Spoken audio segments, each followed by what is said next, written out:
Welcome to episode 129 of the NERO Show. In today's episode, 2 new carbon wheel sets from Specialized in-house wheel brand Roval. We got a new Factor and the new X5. We chat through some of the new gear from the Dauphiné.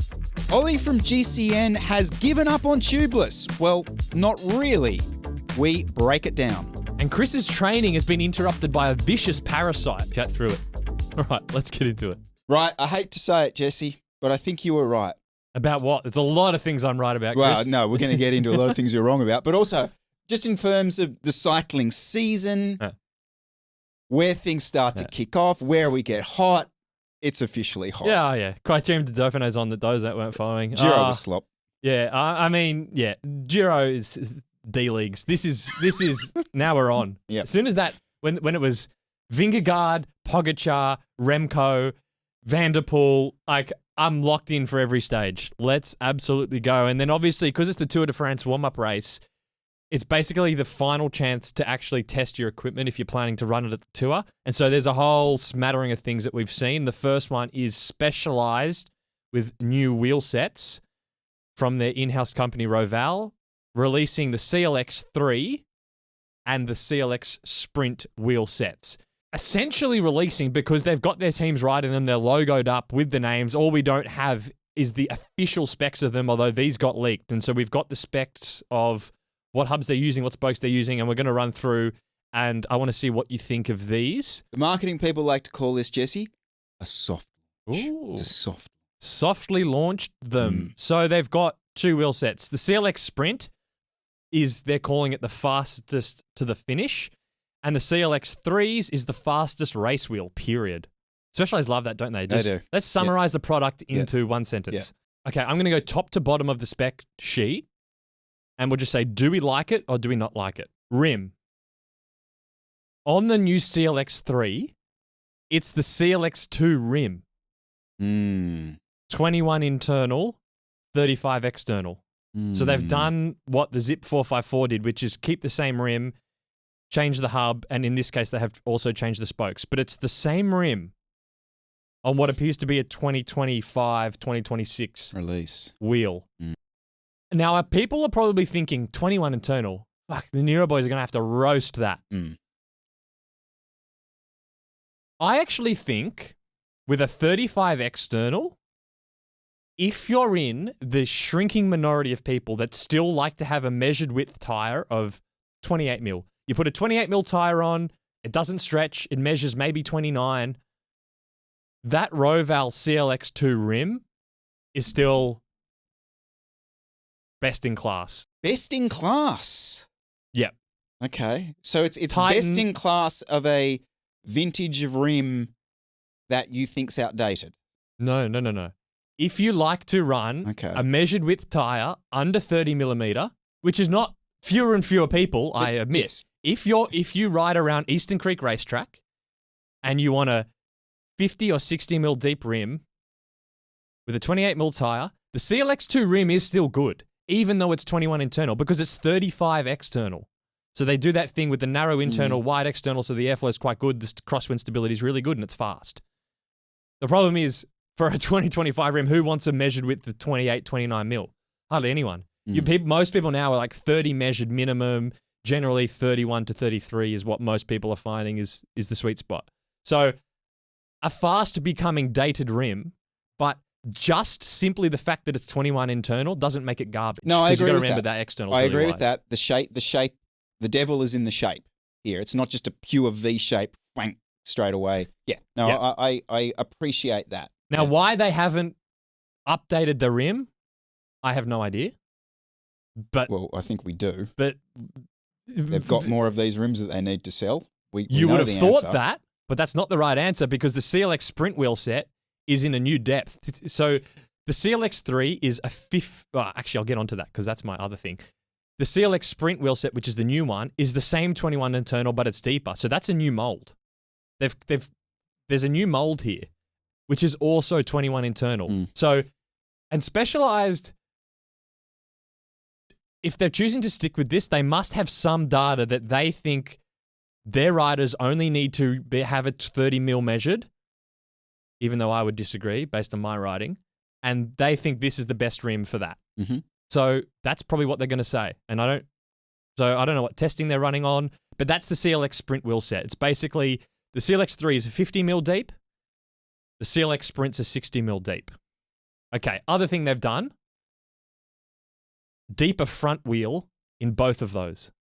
Deeper front. So, Reverse, yeah, okay. So Mm-hmm. reverse mullet Mm-hmm. do you know any other brand that does a reverse mullet? Not as spec'd like No. this, no. No, No. This is the only brand I can think of that has a deeper front wheel than rear. And I'm smiling because I called that a month ago. You did? Did I not? I sat did. here and said, the mullet combinations you see don't make sense. And Roval come out and they go, yeah, we're gonna give, on the CLX 3s, a 51 mil deep front and a 48.5 deep rear. And on the Sprint wheel set, it's a 63 deep front and a 58 deep rear. That keeps the wheel set weight down. It gives you the deeper front where the aerodynamics matters more, and that's what they're running with.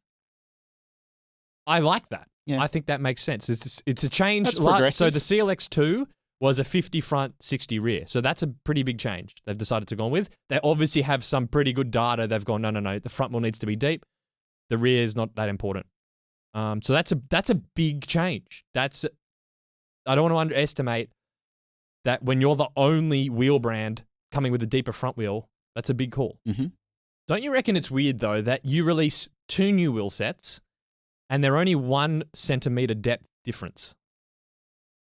So they've basically got a 50 mil and a 60 mil.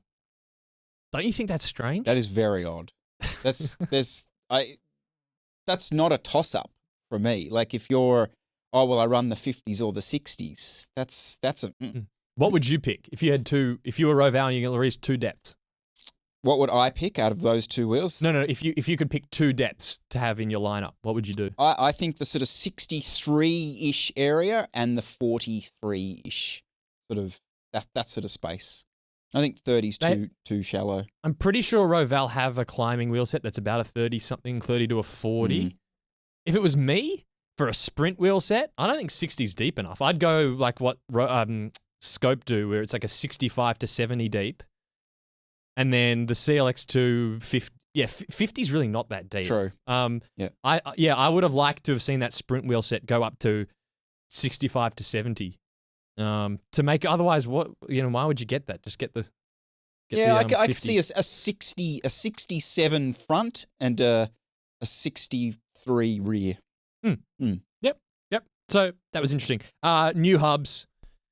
Just real quickly coming back to the internal rim width chat that you had about the rims and Specialized.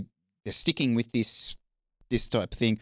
I do think a lot of it from the Specialized perspective will just come back to the fact that their SL8, what's the tire clearance on the SL8 from memory? It's like 32. 32. It's not huge. No. And that probably signifies the fact that whatever the next generation of this bike is going to be, it's probably going to stick in around that sort of tire clearance area. So they're not going to put something that's going to be too extreme when they have control of the tire clearance on the bikes, if that makes sense. Good point. That is a very good point. They also have control of the tires. I bet you they'll release a 29 mil or a 30 mil wide Specialized turbo tubeless tire that's designed to go with that 35 external rim, and it'll measure probably 29 or 30. Yep. And so that whole package works. Yep.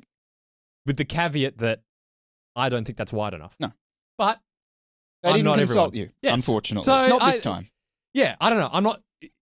I bet you people will see 21 internal and will be crying about it. I don't know. I think it makes sense with the package they're offering, even though I think it's dated. Hubs. Bloody Specialized shield. Go on. DT Swiss. Basically, it's a new hub. Yep. DT Swiss internals. Bit lighter than the previous one. That's How cool. many ratchets? 10 degrees of engagement. I love 10 degrees. Yeah. It's a great, See, if it's 15, you just don't get that. No. It slips. No, you You're need 10. slipping. Yeah. You 10's need beautiful. Yeah. So that's that engagement. That's game changing. Ceramic bearings. It's a big deal. Did they have ceramic bearings on the previous one? Yeah, they already had ceramic bearings on the previous one. Oh, okay. Yeah. Anyway, ceramic bearings. That's what you get. Not that many spokes. 18 front, 24 rear, with Roval Aero thermoplastic spokes. Okay. Which is just carbon. Okay. by the way, in case you were wondering. They're carbon spokes. Pretty deep bladed carbon spokes. That's a big deal, isn't it? That is a big deal. Yeah. That's not a lot of spokes. Previously, they were using steel DT Swiss branded spokes. Yeah.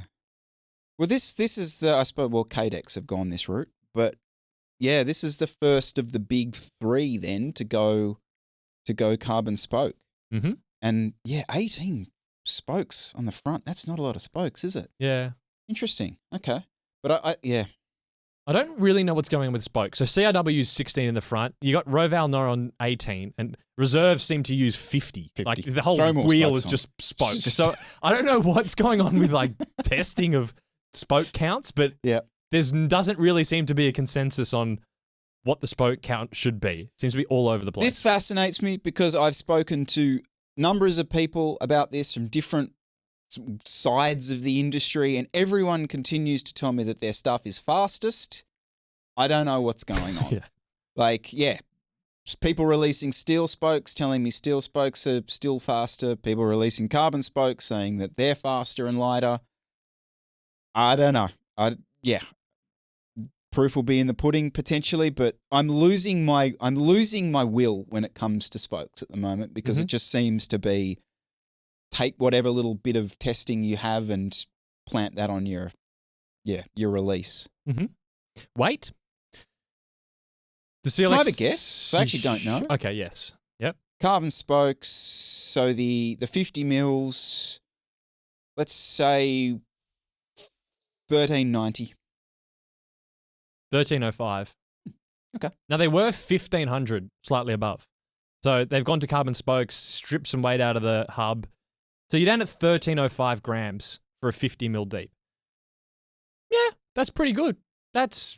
You can get your 1200 gram Chinese ones, but 1300 grams for a mainstream band, that's pretty decent. The Sprint ones, which is a 60 mil deep, 1395. So you were close, but that was for the 60 mil deep. That's the weight. Not mind-blowing, but if you already liked the Roval wheels, you're saving 200 grams off the CLX2s. That's a nice saving. I would be really interested to ride these wheels just because Specialized don't do things just to tick spec boxes. They do things because they do believe that they are faster. And I'm on record as saying I just don't feel like carbon spokes are competitive when it comes to speed. Yeah, I wonder what the secret sauce is here, Jesse. Price, $3,500 USD. It's probably about where you'd put it, given this clearly isn't like class leading. You know, the scopes are up at, I think, 4.5 to 5. Your Princetons and the bougie brands are all around that 5. Your really good Chinese ones are 1,500 to 2,000. So for a Specialized product, 3.5. I don't know. It's about what you pay, right? It's not like, if they came out and they were like, these are $5,000, you'd go, what? Are you kidding? I think the price makes sense for what they're offering. Answer this. What bike is the CLX Sprint's going to come on? Because you would think the SL8, they will put the CLX 3s on because that'll then get the build weights down 200 grams and it's a 50 mil deep, which is nice. So is the CLX Sprint just an aftermarket option, or is there some other bike they're going to put it on? I don't understand how this is. You walk into a Specialized store, what the hell's got CLX Sprint wheels on it? Only thing I can say here is potentially this is where the spec read's not doing the justice of what these wheels are. I don't know, because you're right. You look at the specs of these two. There's just too much similarity here. I mean, we are picking nits between these two wheels when it boils down to it. Imagine that in a bike shop. I mean, really? I mean, they're identical. Yeah. One of them is just a centimeter deeper. The spoke count's the same. They have the exact same. They're literally the same. They're hooked. Thumbs up. Thumbs nice. up. We don't. No one wants hookless. No one needs hookless. Keep them hooked. That's nice to see. That's the new Roval wheels. You buy an SL8. They come with them. You're pretty happy. Yeah. You're not going straight onto Panda Podium to look for an upgrade. You just, they're pretty solid. Like them. Are you picking these to upgrade from your DT Swiss wheels? aftermarket because you've had your bike for 2 years from your Canyon Aeroed? Probably not. I think you'll go elsewhere. But pretty run-of-the-mill, solid upgrade. I thought it'd be interesting just as a comparison to compare to the new CRW 5060s because they just updated them for 2026. Mm-hmm. Minor changes, but this allows us to compare. So firstly, the width of the rear, they brought up to match the front. So they used to have that sort of narrower rear, which annoyed me because it just meant the rear tire didn't stretch as much. 40 grams lighter, and you can adjust the preload on the bearings, which is nice, apparently, if you're a mechanic. So they are 50 front, 60 rear, so mullet, not reverse mullet. 1,250 grams versus 1,300 grams for the Rovals, but the rear wheel is a centimetre deeper on the CRWs. So, if you averaged out that difference in depth, you're probably looking at 75 to 100 grams lighter, like for like. 25 internal, 34 external. So the external is the same, which means the performance with a measured width tire, that's the same, should be roughly equal. It's just that your 28s are now going to be stretching to 31 on your CRWs, 31 and a half, which I think is better. Yes. Unless you're riding on a track. We have to always say this. I know, for some reason. Yes, we have to say it because, let's aero when you're on a freaking piece of glass. Which is just silly anyway because you can just put more pressure in the 31 and a half and this is bugger all difference. You've just got the option. So, yes, the width is better on the CRWs. 16 spokes in the front, 20 spokes in the rear. So a few less spokes on the CRWs. That's probably where the weight saving's coming from. $1,680 versus 3,500. So you can get 2 CRWs for the Rovals. Now, obviously, there's probably that's just a spec read. Yeah, the CRW is probably more stable. Crosswinds maybe slightly stiffer. The Rovals, yeah. But I think my butt is, even though I think the CRWs is just a better wheel set, compared to the CLX2s, the new CLX3s appear to have gotten quite a bit closer. Before, those old CLX2s were 1,500 grams, and you're going this doesn't make any sense. That's why I'm not super negative on the new Rovals, because I think they have bridged the gap. Even though, I still think they're lacking in other ways. True, but we're still operating under this. I don't know whether it's a misconception or what it is, that all carbon spokes. Oh, I'm talking about spokes again. But whatever. Okay, this is the last time I talk about spokes. But we're operating under this understanding that all carbon spokes are equal. I mean, you are comparing 2 wheel sets at vastly different prices, and putting aside all the aftermarket crap that the main brands like us to talk about. Ultimately, this is boiling down to Specialized suggesting that they have a superior carbon spoke, number one, and a superior rim profile. Yes. Okay? That's why you'd be buying them. That's why you'd be buying them. Yes. And until someone tells me otherwise. So you're kind of going, until someone tells me that they're not actually better, you'll stick with the Rovals. And I'm going, until someone convinces me that those differences are actually real and not just some marketing thing, I'll stick with the CRWs. Yeah, it's just kind of pick, but I'm with you. I agree. I just see it slightly differently. Yep, that's fine. Okay, now we're probably coming up on about 20 minutes. I didn't mean to spend that much time on one set of wheels, but alas, internal rim width, Jesse, it gets us every time. So let's just keep this moving because there's a lot of other stuff to get to. Elephant in the room, the big ugly elephant in the room. Oh, now. Is the rip-off of the Morpheus Rapid. Yeah, I'd say Arn's not pleased about this. Stole his design. Actually, I think that's just because the color of the carbon. Anyway, it's obviously the new factor, aero bike. Do you want to lead us through this? There's not a huge amount to say apart from this has been rumoured for some time. I think both you and I have heard this sort of whispered for some time now. Finally, it appears the return, I suppose, would say, of the Factor 1. Leaking photos. What are we looking at? We're looking at an enormous head tube. Tick. This has got all the Chris Miller features that I've been super pleased about. The thing that's not quite as obvious from some of the pictures that I have seen is that we are looking at more of a split handlebar situation, similar to the Y1 RS. So in that, you're going to have some very, very interesting front end stiffness issues. But that fork, the fork is the key feature of this. A lot of it are comparing it to their track bike, the Olympic track bike, the Hanzo. All right, I got thoughts. Firstly, round bottles on this. Imagine going to all that effort and then you just stick some round bottles on it. Go to Trek, steal some of their aero bottles and put them on, please. Counter, please. That's what the fork's for. Okay, well. It is. Okay. That's what the fork's for. The fork is for breaking up the air, so essentially it goes around your legs. Okay. That's the theory. All right. At least that was the theory with the TT bike, the track bike. I'm also very glad that clearly the aero gaslighting is over. That's the biggest thing for me. It's a sigh of relief because you had aero is everything. That was the line. And then it was, well, hold on, pump the brakes, faster everywhere. That was the last 4 years was, aero isn't really everything. You need to be faster everywhere. The tarmac was just fast from the box. It was a really, really fast, easy to get on with bike. And just day-to-day riding, it's fast. And now it's flipped again, and the brands have decided to invest in some aero bikes. And now, we're back going, oh no, aerodynamics matter. The problem is, if you said, Jesse, how many watts? What are we looking at?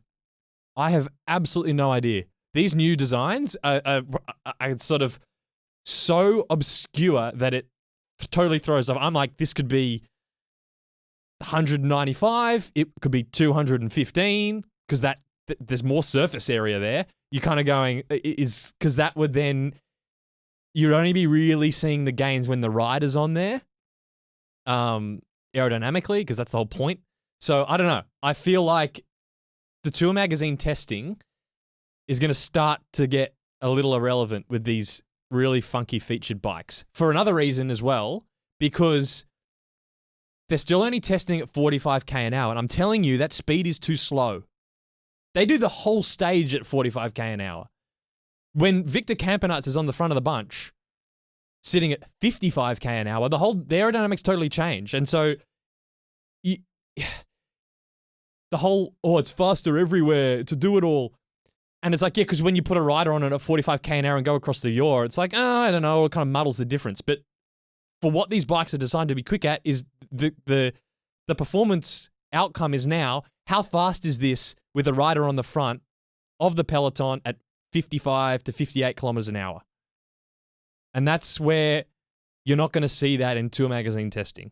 So this is like well into the post-Tour Magazine era. Because I don't know how you're splitting hairs with a fork like that. Oh, Jesse, I'm so glad you brought that up. I am so glad. But firstly, how good is it to be able to sit here and say, we have absolutely no idea how fast this bike is? Mm-hmm. I think that's fantastic. Mm-hmm. We're looking at bikes going, wow, that's a different feature. It could be progression, it could be regression, I don't know.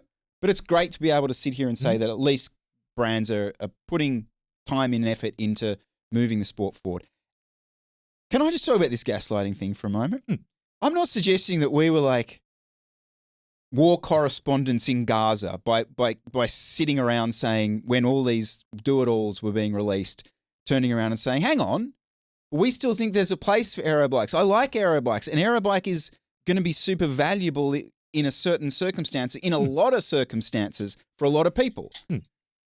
Well, for a lot of pros. For a lot of pros. Yeah, doesn't mean Shane from No. Bundaberg Cycling Club needs one. It's still okay to lean into that argument and suggest that it's important. And it's important from the perspective of the industry moving forward, progression, research, development, all that kind of stuff. And I would like to think we nailed our flag to the hill, or whatever the line is, on that. Whereas all these middle-of-the-road, watered-down, pathetic legacy media crew that all just went along for the ride your road CCs, your cycling weeklies. And the problem is if you've got a World Tour Pro testing a bike, or you've got a wind tunnel, right? Neither of those are the real world. No. And having tested, it's a completely staged situation. Yeah, and how a World Tour rider will ride a bike with a position, a pedaling technique. Yeah. It's completely, and how they hold their head and how they hold their hands. It's all very different to normal cyclists. We don't all ride at 45 kilometres an hour. It's wonderful that we now can all get along in the benefits of what the current do-it-all is. And they just went along with this rhetoric, and it was like, aero bikes are evil, because that's what Specialized and Trek wanted. They wanted that narrative to be told. And like pathetic little lemmings, they just went along for the ride. Mm-hmm. What's happening now, Jesse? Have a look at these bloody magazines now, looking at these videos, weeing themselves all over them because the brands are launching them and they know it's good. They know it's clicks. The brands want them to get behind this shift. It's just pathetic, Jesse. And it gets me, the reason it riles me up is because now when there is actually something valuable that might potentially come from some of these guys, their opinion is worthless, absolutely worthless. So I don't know. I just feel like at this point, this crew, do your spec read, show us the nice picture of the new shiny bike and move on, because your opinion is irrelevant as far as I'm concerned. And unless maybe they will turn around when these new batch of aero bikes come out, and maybe they do stick to their guns and say, you know what, we missed the mark. If the rhetoric was consistent, they really should be saying, look at this new, like the headline should be, oh, insane factor. You probably shouldn't buy it. You don't need an aero bike. Yeah. But they're not going to say that. No. They'll just go, oh, it's really it's super fast. Fastest bike in the tour. And just not really mention the sale of it. But then when it was the do-it-all bikes, it was like, oh, this is the best bike because you can ride it. So it's just, I'm with you. I tend to agree. The only other thing on that factor, and I sort of laughed a little bit about this, but this is going to be potentially the most expensive bike, I think, in the history of mainstream bikes. Oh. Yep. Okay. Now, there's rumours of a collab going around with a certain prestigious motoring company. Oh. Which is kind of semi sort of irrelevant because that'll be super limited edition. But yeah, I got a feeling we could be looking at the 30K mark here. Oh, yeah. I think we're cracking Woo! it. Yep. Hang on to your hats, ladies and gentlemen. So what's the factor lineup? You've got the climbing bike, the O2 VAM. Mm-hmm. Then you've got what was that dog of a mid-range? The Monza. Then you had the Ostro VAM, which is good. Then you'll have this. Does this eat the Ostro VAM? How does this work? No, this is the Factor 1. Did they just add it to the lineup? I think I think the Factor 1 is still on their website, actually. Okay. So they just don't. It's just the Factor 1 because they sell so many of them online. Tube. It probably doesn't matter, does it? Like you don't need, but like they're not having to really do floor stock. No, so they are. They are? Yeah. Oh. Yeah. This will be in retailers. This will be in retailers by the end of the month, is my guess. What? Mm-hmm. What's the pitch for buying this over an Ostro VAM? The pitch is there's a demographic who will lose their fucking mind over this. Okay. Yep. Okay. And it's not someone riding around the Cotswolds. Okay. Put it that way. We obviously don't know what it weighs. If you had to ride a Factor for the next 12 months, but they said you can have this with all that you know about it, which is basically nothing. Or you can have the Ostro VAM. What would you pick? Oh, I'd go this. Yeah? Yeah, I'd go this. Okay. But then I'm weird. Yeah. Like, I am You weird. are. Who rides outside anymore anyway? Yeah, what about you? You'd ride this. I know. You're joking me, I'd aren't you? ride this. It's just that the Ostro VAM isn't do-it-all enough to in my brain to then have this as an aero bike. To me, the Ostro VAM was already an aero bike that was sort of light enough that was almost in the do-it-all. Whereas I just felt they're a little bit too close. But I'm glad, like, if they can just add it into the lineup without wiping another bike out, it's good. There is a reality where this is a dog, where this is like super fast at like 0 degrees and just plowing straight through the wind. And at every other yaw angle, it's horrendous. Because that would be my only very, very educated engineering take on the look of this bike. Okay. And where we possibly are headed with it. All right, we'll see. I'm curious. That's probably my thing when I'm looking at this. And going, how is Factor slotting this into their retail setup? I find it fascinating. Factor should aggregate what we just said and be like, put it on their website. Chris Miller quotes, "I'd ride that bike for the rest of the year," something like that. Anyway, moving on. Yes, new S5, explosive news. There's going to be a new S5, Jesse. Your thoughts on that? Shock, horror? S5 That's what we launched? saw, isn't it? Is It's what that we saw. dog of a handlebar, deeper head tube. Yeah, it's a better bike. It's just a better S5. It'll be basically be a bit lighter. I got 3 things I want to say. Yeah, okay. I disagree with you. Yep. I don't think it will be any lighter. And the reason I say that is I've had a bit more of a look at that frame. Okay, obviously the head tube is deeper. That bottom bracket looks deeper. That rear, what do you call that bit? The back? The rear triangle. Yeah, the bit where the seat post comes in. That bit. Is that the rear triangle? The seat It's the bit above the seat seat tube stays. junction. Yeah, that bit. That's deeper as well. So basically what you've done is you've just made the entire, and the fork is obviously deeper. So there's no part of that bike that there's less carbon on. True. So unless it's just layup, not only layups for the boys, but layups for the mammals and layups for the plebs, I don't know how we're shaving a huge amount of weight off this bike. That is probably fair. Yeah, apart from that. I mean, there's not a lot to say about it because it's like the same as it was, just deeper. I do really like the colourway. I will say that. I do like what they've done with that.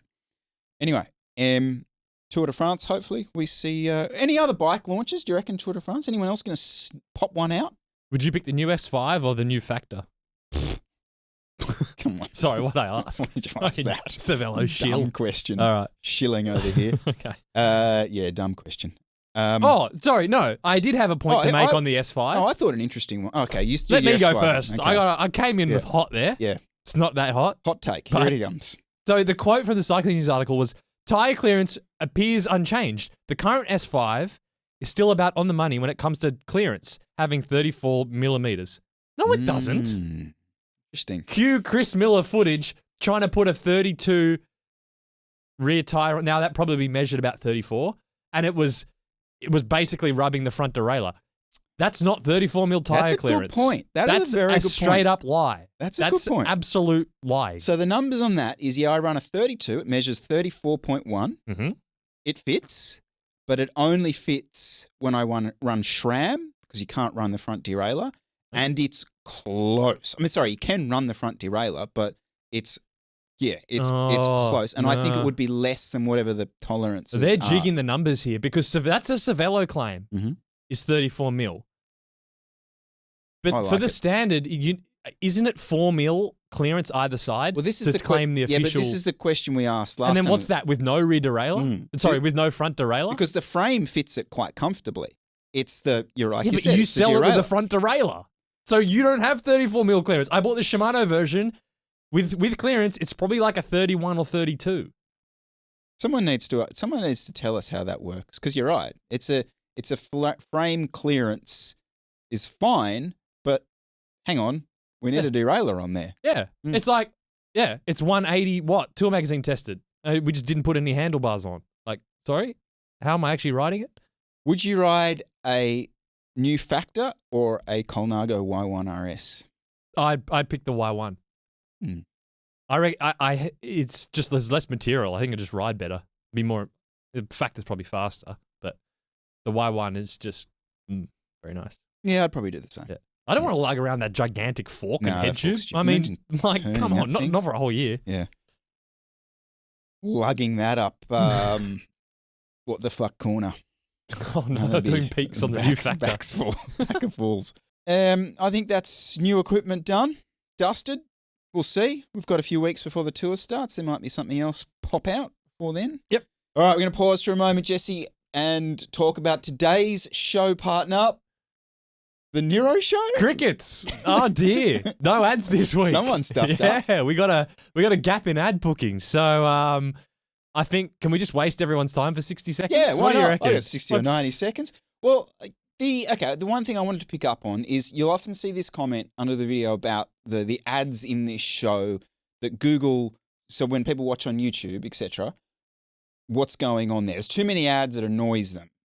Yeah, well, we don't put them in. So that's the ads by YouTube. So if they're annoying, like I have YouTube Premium, which I highly recommend. So I have no idea how many ads are in the show, but they put them in. We can't control it other than turning them off, which we're not going to do. So if the ads on YouTube annoy you and you watch a lot of cycling YouTube, just get YouTube Premium. It's totally worth it. It's so good. You don't have any ads. It's a terrifying game changer how much that is. You will spend a lot of time on YouTube. It's a good thing, trust me. But yeah, that's the best solution. So if you have YouTube Premium, the only ad you get on this show is the one that we read halfway through. Yep. For a minute. So yeah, definitely recommend that. And if you would like that little bit in the middle to be something about your product or your company or your brand, reach out to us via email, info@nero.bike. We'd be happy to chat about some of the opportunities that we have going forward. And a big thanks to absolutely no one for supporting today's episode. All right, GCN, I've ditched tubeless. Now let's have a view count on here because this thing's going mega viral. One day ago, GCN Tech YouTube channel, so not their main channel, 244,000 views. Why I'm no longer using tubeless? Oh, in brackets exclusively. Yeah, that's been added. Yeah. That's been added. Oh, that's fucking soft. Come on, GCN. Yeah, they're getting smashed in the comments. Absolutely smashed. Okay, so for those that aren't following, the thumbnail was, is it Ollie? Yes. With like a tubeless wheel with the sealant everywhere, and he's holding his head like in despair. Yeah. And the text is just, I'm done. And the original title was Why I'm No Longer Using Tubeless. And now, after the fact, they've gone in add-on exclusively because in the video, he then gets to the fact that actually, for my events, I still decide to use tubeless. Yep.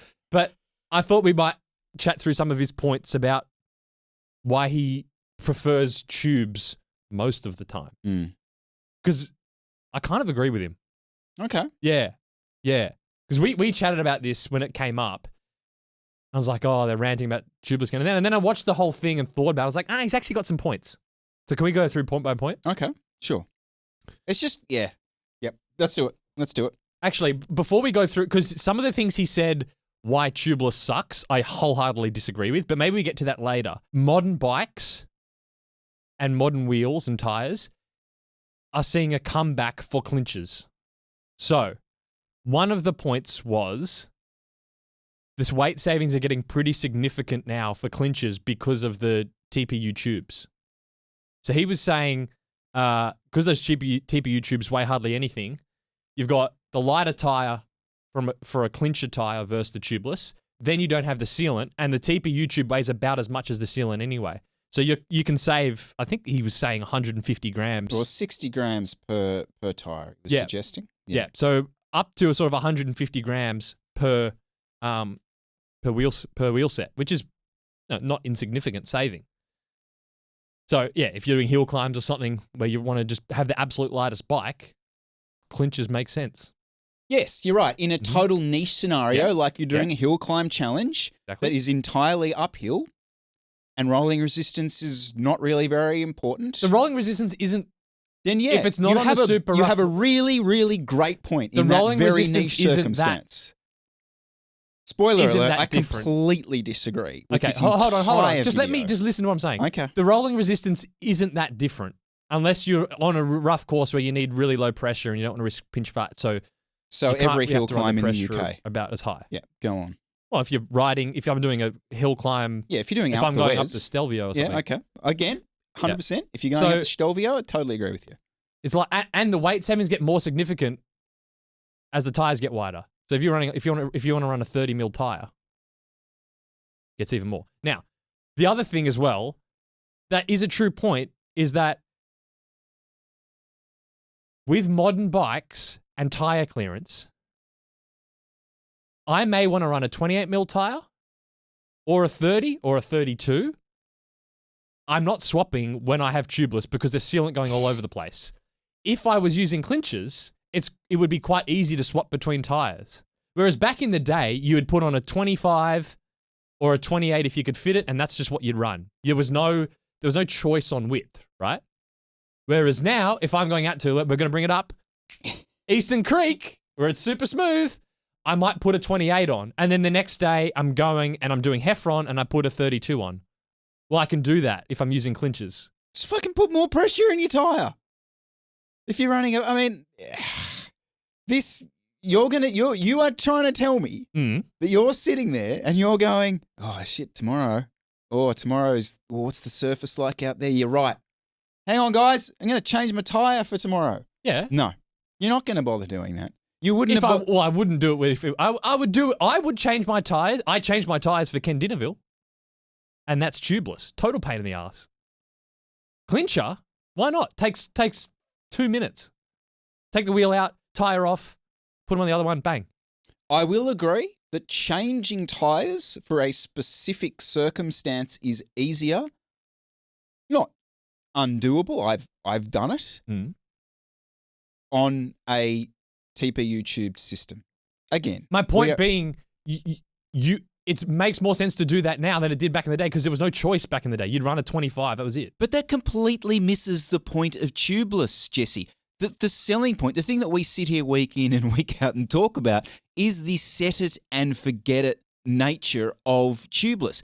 Of course, changing it is a ball ache, but the point is that it is more versatile than the tubed setup across a broader spectrum of things. Like you sat here last week and talked about how awesome you felt on that 32-28 setup that you had at Ken Dinnerville. That's the selling point. And my point is that if you are then trying to get some specificity in a certain environment, that's where your tire pressure comes into play. So I just think this is an absolute slop fest of an argument that you're trying. It's like you are trying to make an argument from a 2015 setup in 2025. When I moved to tubeless, which was probably 4 years ago, I would actually see there now being more of a reason to stick with tubes than I did back then because of the wider tires. Am I going mad? I think you're going mad. Yeah, I think you're going mad. I mean, the chances of you flatting become higher and higher because you enjoy these wider tires and these lower pressures. Well, what does a lower pressure mean with a tube? It means a pinch flat. So, you've just completely increased your chances of ball ache rolling out the door for the gain of what? The reason why I questioned it again is because I was chatting to someone and they said, "Oh, I'm still running TPU tubes and they're pretty light. Like, why should I go to tubeless?"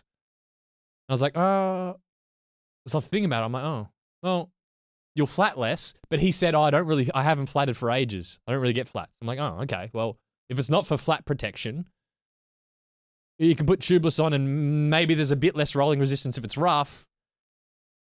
But that's kind of it. If he didn't already flat a lot. I was like, oh, well, if you're not really, I'm not going to sell you the dream. If like with the clincher tires now, there's probably not that much. I don't know. Maybe I'm wrong. Don't worry, I'm not going back to clinchers. I'm just saying there's points. Now, that's just that's just that. But I don't like the sort of anti-tubeless points he made, which were just total nonsense. So that's the other side of the thing, right? So he goes, oh, it's a faff to set up. It's messy. It doesn't always seat, and you get clogged valves and stuff. I just don't get that. You put the tire on, you blast it up with the CO2, and then you inject some sealant in. I mean, I don't know whether I've had a chance. And he's there with like sealant sloshing around. I'm like, I don't know. It's not like, get someone that knows what they're doing to just teach it to you. If you're into tubeless, you go, yeah, I want to do it. Yeah, you got to spend a bit of time learning how to do it properly. But once you can do it, it's not that bad. I don't know whether I've had a charmed life when it comes to this, but I have just never had any problems with the rim tire combinations that I've had throughout my now we're probably 6 years of tubeless riding. It just hasn't been an issue for me. I will say just one thing when it comes to the setup stuff that I will potentially give ground on is your circumstance does matter. Like if you are in a 1-bedroom apartment with no balcony or something in a city and you're forced to do this tubeless stuff in your bathtub or in your shower, I get that. That's a bit of a shit. But it doesn't go everywhere. You put a towel down, get someone to show you. So, you got to make sure the bead's over the valve core thing. But once you know how to do it really properly, doesn't go everywhere. You're right. I do it in the middle of my office. Yeah. It's just on a towel and that's it. Yep. That sounds really funny. Okay. And then just the sealant can dry out, but set a reminder if you're on the Silka sealant, just say, every 6 months, hey Siri, remind me to top up my sealant. Yep. You're all good. Okay, so that just like scaremongering about some bloke in his bathroom with sealant all over the roof. I think just learn how to do it properly.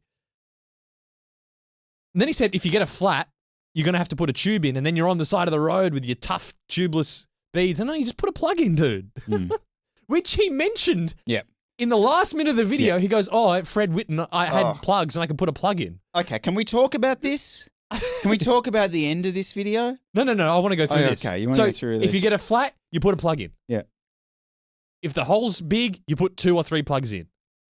If once every 3 years you get such a bad cut that the plugs won't seal, get in an Uber. Get an Uber. It's rarer that happens. You're more likely that a stick goes through your spokes or your batteries go flat or your shoe breaks. The chance that you get such a bad cut that a plug won't fix it is irrelevant. Mm-hmm. You're way more likely for something else to happen. So I don't even carry a tube. So you just use plugs. Learn how to use plugs. What about this one? He said traveling was a stitch up because the airlines make you take the pressure out of your tires. And then when you get there, you're then having to do a bit of like a tubeless sealant top up and in inflation in the hotel. I don't know what's going on in Europe, but I mean, I might drop my PSI to maybe 30 PSI in the tires. I don't even know why I do that. I just do. And blow them up at the other end. And now that we don't have to carry, that was the other stitch up because you supposedly couldn't fly with CO2 canisters, and I'd try not to. But now you've got the little electric pumps. You can get to the other end and blow them up, no problem. Although that doesn't help you if you get to the other end and you have deflated your tires and then it's not sealing. True. You need to do the inflation, then you're screwed. But I don't do a full deflate. That's my point. But if they open the box and the hostess said, you got a full deflate, then you. But if you're traveling a lot and you've gone, I'm flying every month, then run tubes. I don't. That's fine. Yeah. Again, super niche circumstance. I'll allow that. And then it was just swapping the tires. Yeah, sure. That's, as I said, it's definitely easier. And then easier to balance the wheels. I don't know. Is anyone checking the wheel balance? If you're good luck to you. So yeah, what's your that's the tubeless stuff. What do you think? It's a load of crap, Jesse. Is it? This whole video is a load of crap. But there's some good points in there, it's not there? I mean, this is getting roasted in the comments because it's a fucking ad for Pirelli. It's just, what's the main reason I'm now choosing, even though I'm not, to run tubeless, to run tubes? Because Pirelli have released these great new tyres. This is back to the bad old days of I've gone all ranty. It's not again. An ad. There's no paid promotion. I know. Or they at least haven't tagged I know. And he's gone to all extents to claim that they're not. But the problem is that they've got this back catalogue of content that's just like this, that smacks of an ad. So whether they're a channel sponsor and they didn't pay directly for this content, I don't know. But this is back to the bad old days of GCN. This is like the flip. Like, have a look at this, right? How many episodes ago did they have Josh from Silka on talking about the wonders of tubeless and the ultimate sealant and how good it is and how that it's changed bike riding, etc., etc. flip a couple of months forward or weeks forward, we've got Pirelli on board and they've got a new tyre. We're gonna go on about how bad tubeless is, but not even go on about how bad it is, Jesse. Say that go full clickbait in the title and the thumbnail, but then preview and an outro with actually, you know what? I still use tubeless when it matters. So when I actually wanted it to be faster, safer, and I wanted to get a result, guess what? I used tubeless in his Fred Whitten thing. It did. So just a load of crap. And I'm sorry, like, again, I don't know why I'm all ranting this wet today, but like this shit is the stuff that completely tears away any authenticity or any authenticity GCN might have when it comes to what they say, because this is just a proper flip-flop. This is like me, like this is like me saying tomorrow, I'm done with aero bikes. It's all about the do-it-all, like game changer. Like it's just you can't do that. He's like the poster child of wax chains and tubeless setups for this channel. Mm-hmm. So I don't know, pathetic.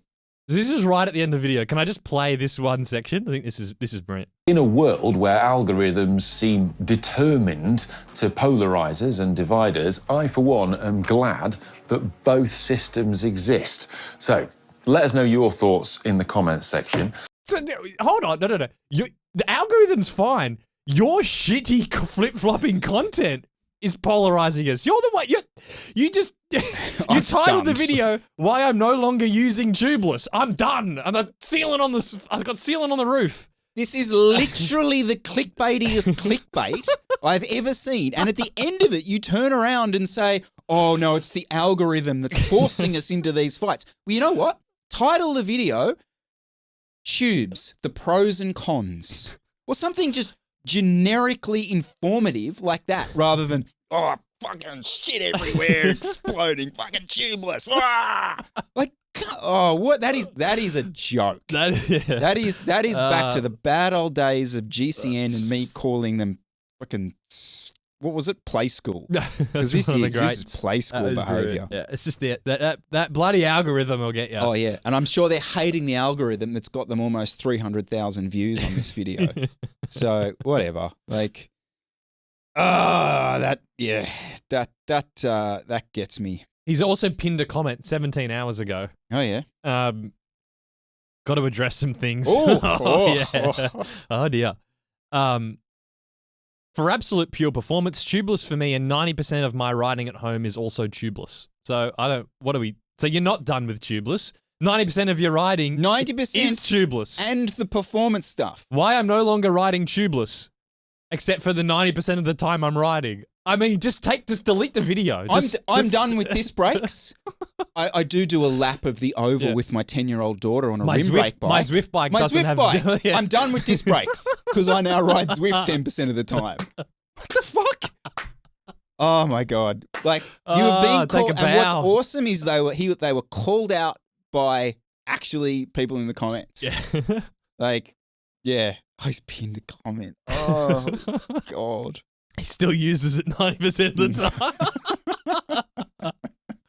time. I'm done. Doggo Fast Bike, Jesse Coyle. Let's go. We are going to kick it off today with a 2024 Giant Propel Advanced 1 Extra Large. Giant Contax SL Aero 140, 10 degree, imported from Australia because apparently Canada doesn't sell stems for real roadies. Yeah. There you go. That's because Aussies know what we're doing. You're welcome. Longer is better. There you go. Bars are Vision Trimax Aero, 40 centimeters. Tight like my budget. Wheels, Yolio SAT C5060s. They're China carb, and yes, they rip. Cassettes, SRAM Red 1036 Rainbow Sparkle, because the watts deserve it. Oh, Galfa rotors. We got Galfas. Yes. I didn't choose that on purpose, by the way. Galfa rotors. It's just, why not? SRAM Red Axis 48-35. Well, we need to discuss that. 175 mil long boys for the long legs. Rest of the group, SRAM Rival Axis, because SRAM Red is for dentists. Saddle is a Physique. I've never heard of this one. The Argo Vento. It's the old R5. Okay. Wide support for wider efforts. Bike weight, 8 kilos. Rider weight, 98 kilos. And I'll get you to guess the FTP. Oh, I can see the FTP. Oh, you put it right there in the notes. I was hoping you'd guess it. Yeah. Okay. And a FTP of 366. Some watts going through the cranks of this, Jesse. I really like this. I really do. This is all very consistent. So Giant Propel, I've said many times, I think those Yolio wheels with the steel spokes for that price, I think they're $1,000. They're very good. Killer. Like $1,300, maybe $1,350. SRAM Rival, except for the crankset, so you can get the red power meter. I mean, aftermarket bars coming a bit narrower. I can't find anything to complain. I mean, the water bottles are awfully ugly, but besides the bottles, that's a really nice. That's a good build. Yeah, I think if we're picking nits over the water bottles, yeah, that's what we can. We both are probably aligned. I think it's a really nice colorway. I've seen this in person as well. I like this blue, kind of a blue azuri with I think the Giant logo has kind of got a bit of a chrome finish to it. I think this is a fast bike. My only issue, 100 kilos, he's got a 360, almost 370 watt FTP. He needs bigger cranks. He needs bigger cranks. Bigger chain rings. Bigger chain rings. You got a thing for the chain rings, Chris. Well, a 48. Well, you're right. Enough. No, you are right. Yeah, 360 watts. Yeah, so he's stronger than I am with a 48 tooth big ring. 48 tooth big ring. He'd be spending half his time in the 10 tooth. Yeah. No, that's just get a bigger chain ring on there. SRAM do a 46. Well, they do a bigger chain ring in red. But the cranks, because the Rival, the biggest chain rings you can get on SRAM Rival is the 4835 is the biggest. So, but you got the red, but that's built into the power meter. Oh dear, that's a cost, and you're gonna remortgage the house to get bigger chain rings on that setup. That's true. But I think fast bike. That's the only upgrade. Yeah. Fast bike. No, good. Confirmed. Good job. Congratulations, and thank you for the FTP. I'd like to keep that coming. All right. Bike 2 is a S-Works SL7, size 54, 0 setback seat post, Ultegra DO2, 5236, 1134, EX Aero handlebars. They're in the other room. Wheels, Yolio Sat 60s, with Envy logos, because I like the optics when they spin up. But I didn't booklets. You could totally pass that as an Envy wheel set. That's why this is in here today. Hope brake rotors. Just get fucking normal rotors. What's going on? Continental GP5000 SRT 32s on the SL7. Okay, good. TPU tubes for you and Ollie for your 10% of his riding. Weight of the bike is 7. Oh, I've put it in as well. Here, damn, you can see it. Have you already looked? Mm-hmm. Damn, stop looking. Sorry, point was being... Stop, you put it in there. I know, but I don't know. I thought you just look at the picture and I can talk. Weight of the bike is 7.2. Current FTP is 350 at 68 kilos. Fuck. What a weapon. You'd have your number. Yeah, you would. And he says current FTP, so it probably goes up. Yeah. That's like probably his dregs, 350. Yeah, he's got me beat. All right. This is really,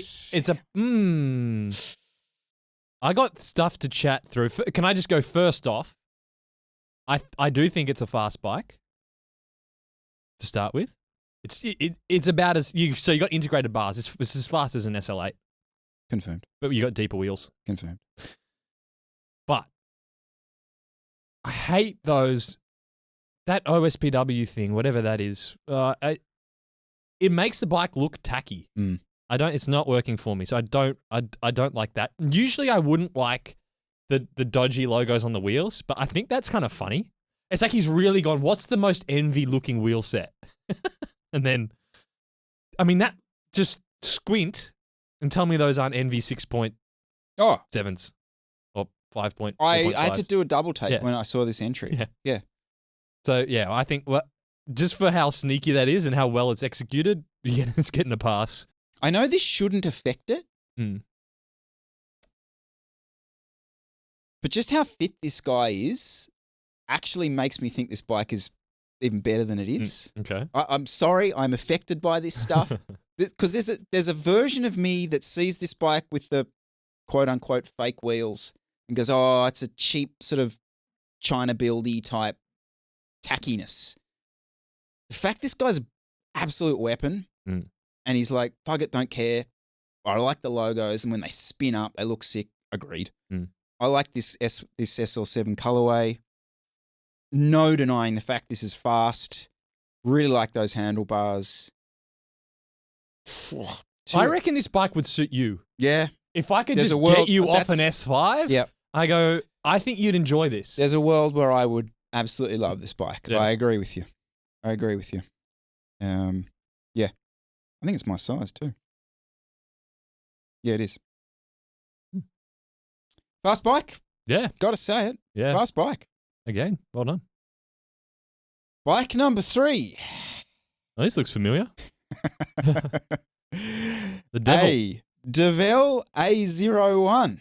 Was this a next team rider or is this someone's got this off Marketplace? I don't know. Okay. I don't know. They did not tell me. Cool. Was the person that sent it to you? No, well, they NERO weren't. Continental? No, okay. No. So for those there'll be people that are like, what are you talking about? Chris used to manage a team or own a team that I was a rider and manager on, and this was the bike we used in 2022. Yep, 21. 21. Well, half of 21, 22, yeah. This was the rim brake. Chris did the paint job. Yep. It was a Filipino brand, Chinese frame, rim brakes,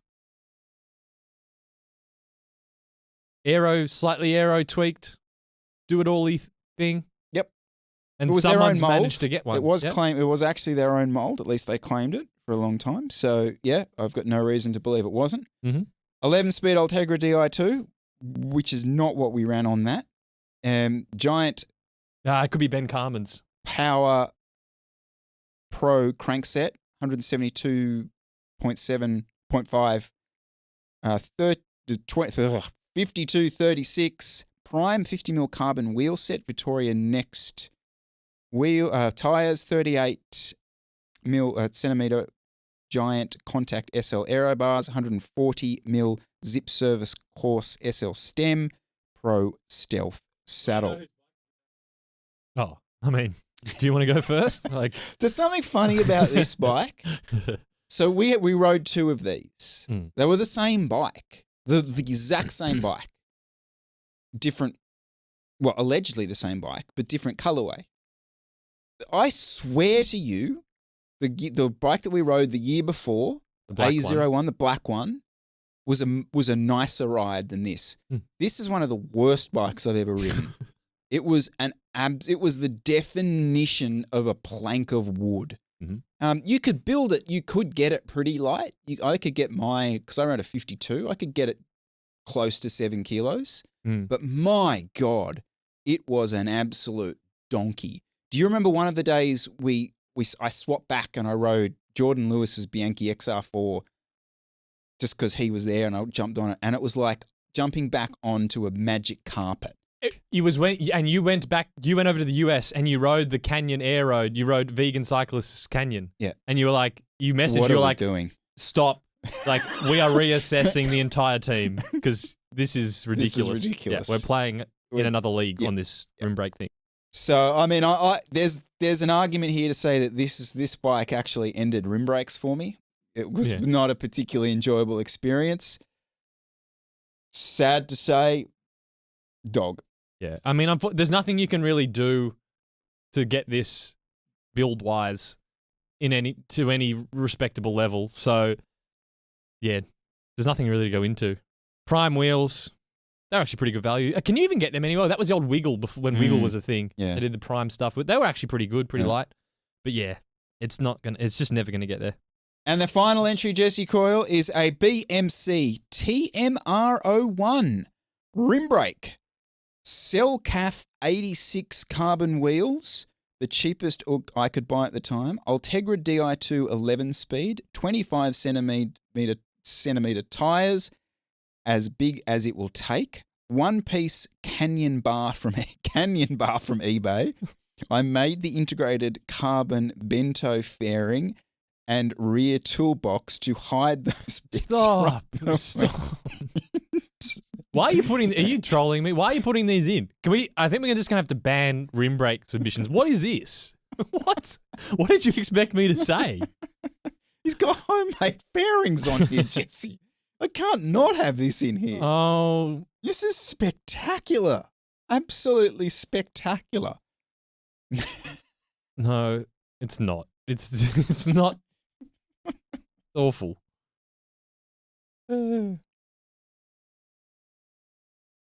That's just a dog. I'm not going to waste time even talking about it. So 2 dogs, 2 fast bikes, subscriber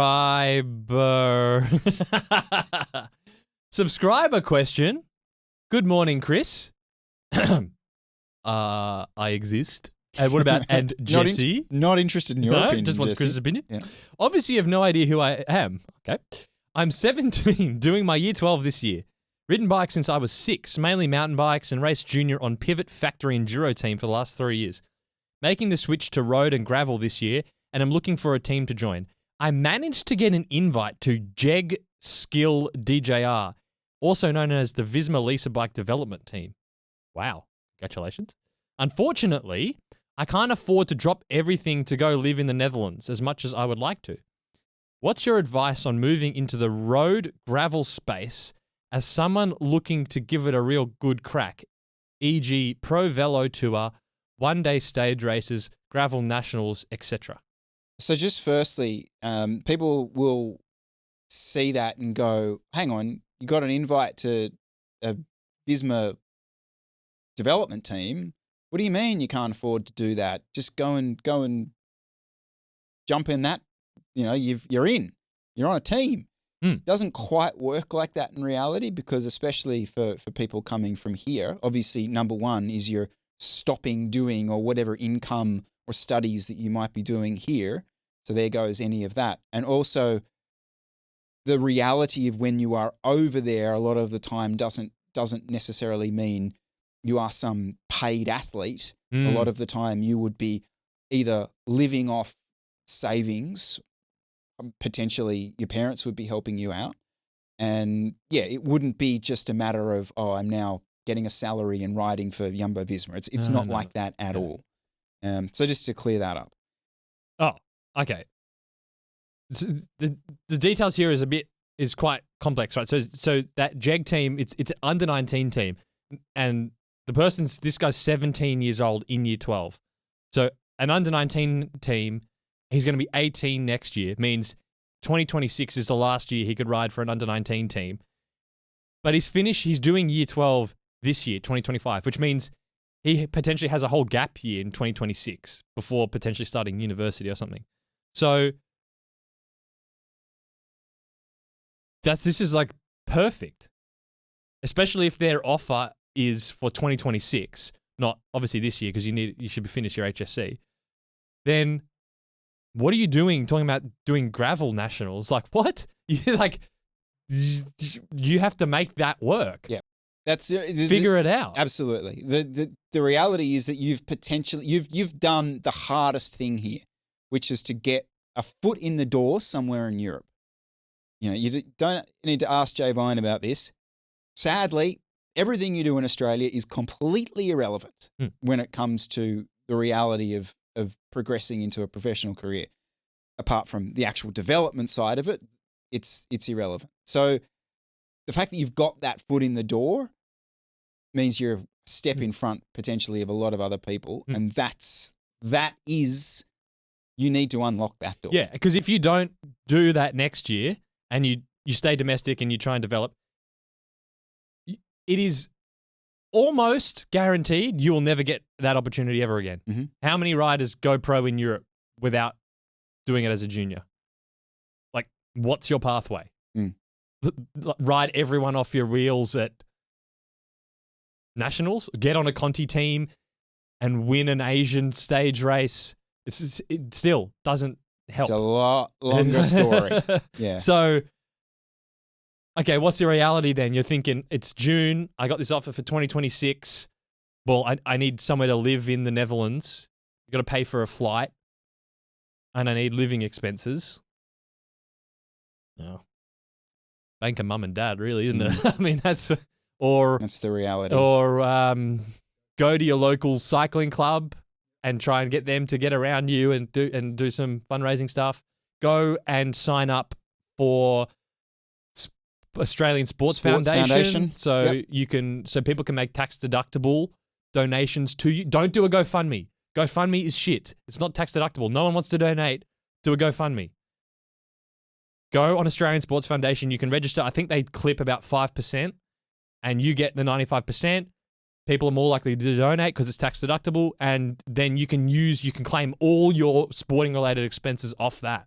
So register with Australian Sports Foundation. You'll get way more people donating money. So I would definitely do that. And as someone who ran teams in the past, to see an athlete do that is a really progressive thing and is viewed very well by teams, because it just means they're clued in, they're serious, and they're not necessarily, they're not a taker.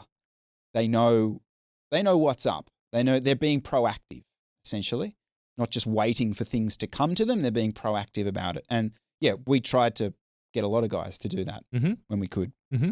You also need to be really annoying. And by annoying, I mean messaging and emailing or talking to everyone already over there, because you need somewhere to live, which means like you're not going to be able to afford to rent an Airbnb for 6 months. It's impossible. So someone's going to have to put you up. So chances are that some other person already on the team has a family friend with a spare room or something like that. That team as well, because it's an under-19 team in Europe, there's probably already a few guys already living together that have probably already quit school to do it. So I suggest the actual living situation, there would be something that comes up if you say, yep, I'm in. Can pay for the flights, get the bike over there. It's basically living expenses, I would say. Mm. The accommodation, surely if you message enough people, someone will come up with something. Can I also just quickly add? Remove gravel from this paragraph? Like, what are you doing? Don't waste your time with that rubbish. There is no... That's for washed up has-beens. Like, I'm sorry. At a domestic level, and that's fine.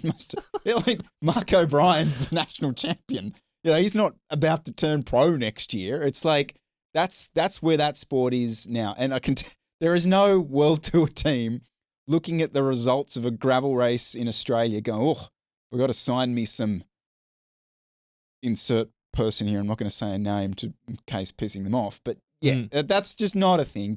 Please don't waste your time with that. Unless, I don't know, the race is in your backyard and you've got nothing better to do on that Saturday morning. But yeah, please no. Mm. So let's say you register on ASF and people donate, and that can cover some of your one-off expenses like your flights and stuff. What do you live off? Because you're over in the Netherlands, someone puts you up, but like you need money. You got to buy some new, got to get your bike fixed, groceries, whatever. What? Pretty difficult to get a job in the Netherlands as a semi-professional Australian bike rider. I don't think you can. No, I don't think your visa will allow you. You wouldn't be able to work, would you? No. So,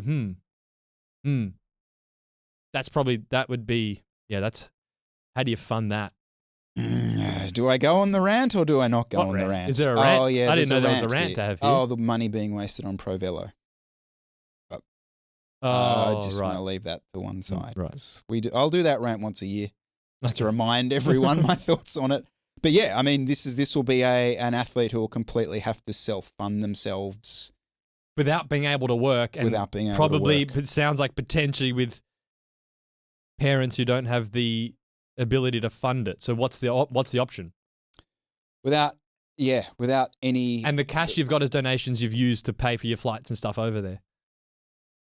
Yeah. What are you living off? You're just being a cheap ass. Yeah. I mean, I hate to say it. Yeah, you are. You're being a cheap ass. I mean, someone's gonna need to donate, but so people will probably see like the tax-free donation and maybe throw you some cash just as a one-off. But you're going to have to get someone to fund the month-to-month, right? So, which is, I mean, there's a gazillion people in Australia that have plenty of disposable income and will be happy to throw it as at a 17-year-old for a year in Europe. But they have to know who you are and have kind of bought in. So that's what social media is good for. I'm glad you went there and I didn't, but yeah. Just, I don't know if you have any social media. Just go and make reels documenting what your training and your process so that to get someone to buy in, and someone will probably donate you some cash to fund it. You know those generic reels that everyone does now where it's like they put the time up and they're like 4:08, wake up. Ooh, like a flash of that, then 5:13, out the door. Yep. All that shit. Like people, and especially even when it comes down to the thing of you trying to find somewhere to live, if you become therefore a real person that they're actually starting to see and, oh, this is where he lives, oh, that's his writing, you become a person that they see regularly, they're far more likely to invite you into their home or their apartment to live with them than just some absolute rando. So yeah, some sort of profile that gives you a character and a see. I know it sounds cliche, but yeah. But it also shows that you're putting effort in. If you just email someone and they're like, who is this random, who are you? What have you done? Or Google you. Oh, there's one result from a PDF file from some school interclub. Why? That's not really compelling. Whereas if someone looks, you go, oh, I really love some support for Europe next year. And they go, oh, look, he's like making these videos, putting effort in. Aussies, like, we love that. You'll 100% find someone to support that. So I'd show some initiative by putting effort into something like that. And I'm pretty confident if you reach out to enough people and you have that displayed, you'll get a few people to back you. And me and riders on that when on NERO, where you had like riders that were sort of funded by local businesses or local people because they bought into the story. Yep. Yeah, just quickly, really good example of this. Literally from my perspective, this popped up in my Instagram feed almost 12 months ago. Sophia Salmons lives in WA, started documenting her riding training in WA, fantastic, has the Australian Sports Foundation link in her bio, and you know I don't have anything to do with her, but in terms of the progression that she's making both in Europe and here in Australia, she's become someone who is able to pull in some funding through simply making herself accessible through that medium. So I think that's a really good example of it, actually. Yeah. Just getting off your ass and doing it. The only other thing I would add is don't settle. Like if you really want this, the sad reality from the Australian perspective is there is a personality type that makes it from Australia, and it's that super driven. Unfortunately, it's one type of personality because it is such a grind to often make it, especially when you're not in the Oz cycling bubble, that personality is someone who will not settle and continues to push and push and push until they make it. And there's a lot of really good examples of that. Right, I was traveling the other week, Jesse, and smug Chris. Yeah, big wig. Like a jet setter. Big wig Miller. Look at him through the Middle East. Yeah, I'm in the Middle East. I'm in Doha Airport. Yeah. And I thought I'd unlocked the trick to long haul travel, because Doha Airport, there's a gym. I'm thinking, brilliant. Gonna go to the gym, did a few little power cleans, Jesse, just working on some dynamic lifts. I was in there. Those lifts were particularly undone. We need to do some gym form. Maybe that can be way too slow. The whole point of a power clean is you're meant to catch the bar by squatting underneath it, not do an upright row. Anyway, we'll leave technique, we'll leave my strength we training can break analysis. that down. You're right. It's a very hard thing to achieve. I agree with that. Shows a lot of weakness. But so there I am, do that. And they've got a pool there. Thinking, how good's this? You got a pool, then a shower, then you meander onto your gate, and this is all available to you. So I'm fantastic. Lids off, arms on the edge of the pool. So I'm Instagramming from the gym. Yeah. I'm calling the kids from the pool. Happy days. So I jump in the pool, do a couple of laps. I have a shower. I'm having the shower, and I'm saying, oh, geez, funky, weird. Bit of jet lag. I'm jet lagged. Yeah, all good. Head off to the gate a few hours later. Actually watched a bit of the Giro. Watching the Giro, start feeling a little bit shakier as well. And by the time 6 hours later that I get onto the aeroplane, oh dear, we're in trouble. Fever has gone up through the roof. And luckily I didn't have anyone next to me at the time. But yeah, what are we, 12 and a half hours later, land in Sydney after passing out in the bathroom because my fever was so high. That's not an attractive thing, just quietly passing out. I bet you can barely even remember the flight. Oh, you know when you get a fever and you're like, I teleported across the planet. It's pure hallucinating at that point. I'm dreading the walk from the aeroplane to see the kids because I'm like, I don't know if I'm going to make it at this point. Anyway, I get through, customs is all good, out, spend the next 3 days on the toilet. It's just disaster time.